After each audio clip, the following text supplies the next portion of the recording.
কবে কিভাবে শুরু হয়েছিল জগন্নাথ দেবের রথযাত্রা? ভগবান জগন্নাথ দেবের রথের নাম কি? এর উচ্চতা কত? রথটিতে কতগুলি চাকা থাকে?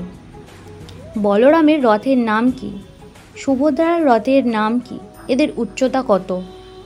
এই রথ তৈরি করেন কারা? ভগবান জগন্নাথ দেবের মাসি কে? এই মাসির বাড়ি কোথায়, অর্থাৎ গুন্ডিচা মন্দির কোথায়? ভগবান জগন্নাথ দেবের মাসি বাড়ি থেকে ফিরে যাওয়ার যাত্রাকে কি বলা হয়? এই সমস্ত প্রশ্নের উত্তর জানার জন্য অবশ্যই ভিডিওটি শেষ পর্যন্ত দেখুন। জেনে নিন সেই পৌরাণিক কাহিনী। আসুন জেনে নিই ভগবান জগন্নাথের রথযাত্রা সম্পর্কে বিশেষ কিছু বিষয়। উড়িষ্যার পুরীতে ভগবান জগন্নাথের বিখ্যাত মন্দির। এটি হিন্দুদের 4 ধামের মধ্যে একটি। প্রতি বছর আষাঢ় মাসে এখানে ভগবান জগন্নাথের বিখ্যাত রথযাত্রা অনুষ্ঠিত হয়। এই রথযাত্রার সঙ্গে জড়িত অনেক ঐতিহ্য এটিকে আরও বিশেষ করে তোলে। এই রথযাত্রার ভগবান জগন্নাথ ভাই বলভদ্র এবং বোন সুভদ্রার সঙ্গে মাসির বাড়ি যান। এই বছর রথযাত্রা 2025-এর জুন মাসের শেষ সপ্তাহ থেকে শুরু হবে। জেনে নিন জগন্নাথ রথযাত্রার সঠিক তারিখ।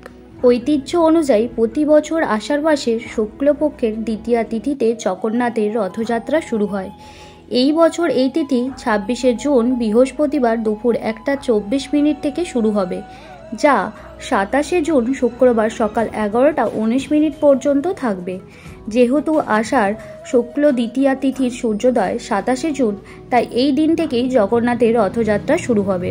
ভগবান জগন্নাথের দর্শন করার পর ভক্তদের সমস্ত দুঃখ কষ্ট দূর হয়।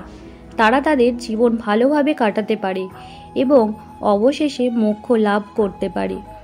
একই সঙ্গে অনেক ভক্ত তাদের ইচ্ছা পূরণের আকাঙ্ক্ষায় ভগবান জগন্নাথের রথযাত্রায় যোগ দেন। ভগবান জগন্নাথের রথযাত্রার সঙ্গে যুক্ত আরেকটি ধর্মীয় বিশ্বাস হলো রথযাত্রায় দান করলে অক্ষয় ফল লাভ হয়। এবার আসি জগন্নাথ দেবের রথের নাম কি? এটি কত ফুট উঁচু? ভগবান জগন্নাথের রথযাত্রায় বিশেষভাবে রথ সাজানো হয়। রথযাত্রার সময় ভগবান জগন্নাথ, বলভদ্র এবং সুভদ্রা 3টি ভিন্ন রথে বসেন। ভগবান জগন্নাথের নন্দীঘোষ নামক রথটি লাল এবং হলুদ রঙের। এটি প্রায় 45 ফুট উঁচু। এই রথ তৈরিতে পেরেক বা ধাতু ব্যবহার করা হয় না। এটি শুধুমাত্র নিম কাঠ দিয়ে তৈরি। এর প্রস্তুতি শুরু হয় অক্ষয় তৃতীয়া থেকে। রথটিতে 16টি চাকা রয়েছে। এটি বলভদ্র এবং সুভদ্রার রথের চেয়ে কিছুটা বড়।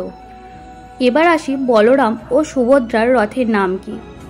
বলরামের রথের নাম হলো তালধ্বজ, যার উচ্চতা প্রায় 12.9 মিটার।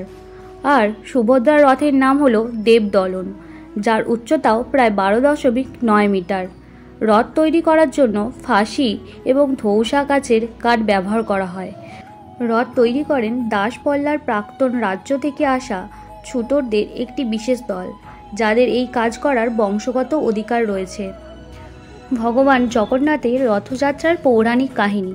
পদ্মপুরাণের কাহিনী অনুসারে বলা হয়েছে, ভগবান জগন্নাথ, বলভদ্র এবং সুভদ্রা তাদের মাসির বাড়ি গুন্ডিচায় গিয়েছিলেন। তার আগে জেনে নিই কে ভগবান জগন্নাথের মাসি। প্রচলিত কাহিনী অনুসারে একসময় পুরীতে রাজা ইন্দ্রদম্নের শাসন ছিল। তিনি এবং তার স্ত্রী গুন্ডিচা ভগবান জগন্নাথের পরম ভক্ত ছিলেন। গুন্ডিচা প্রতিদিন ভগবান জগন্নাথের বালস্বরূপের পূজা করতেন। প্রসন্ন হয়ে একদিন ভগবান জগন্নাথ প্রকট হয়ে গুন্ডিচাকে বর দিয়েছিলেন যে বছরে একবার তিনি অবশ্যই তার সাথে দেখা করতে আসবেন এবং 8 দিন বিশ্রামও করবেন। ভগবান জগন্নাথ রানী গুন্ডিচাকে মাসির মতো সম্মান দিয়েছিলেন, আর সেই থেকেই তিনিই হলেন জগন্নাথের মাসি। এবার আসি কোথায় গুন্ডিচা মন্দির। জগন্নাথের মন্দির থেকে 3 কিমি দূরে গুন্ডিচা মন্দির। রথযাত্রা এখানে এসে শেষ হয় এবং ভগবান 8 দিন এই মন্দিরে ভাই বোনেদের সাথে বিশ্রাম করেন। 8 দিন পর ভগবান জগন্নাথ আবার ভাই বোনেদের সঙ্গে সেই রথে চড়ে আবার নিজের মন্দিরে ফিরে যান। ভগবান জগন্নাথের ফিরে যাওয়ার এই যাত্রাকে বলা হয় বাহুড়া যাত্রা। আজকের এই ভিডিওটি আপনার কেমন লাগলো অবশ্যই জানাবেন, আর কমেন্টে জয় জগন্নাথ বলবেন। হরে কৃষ্ণ, জয় জগন্নাথ।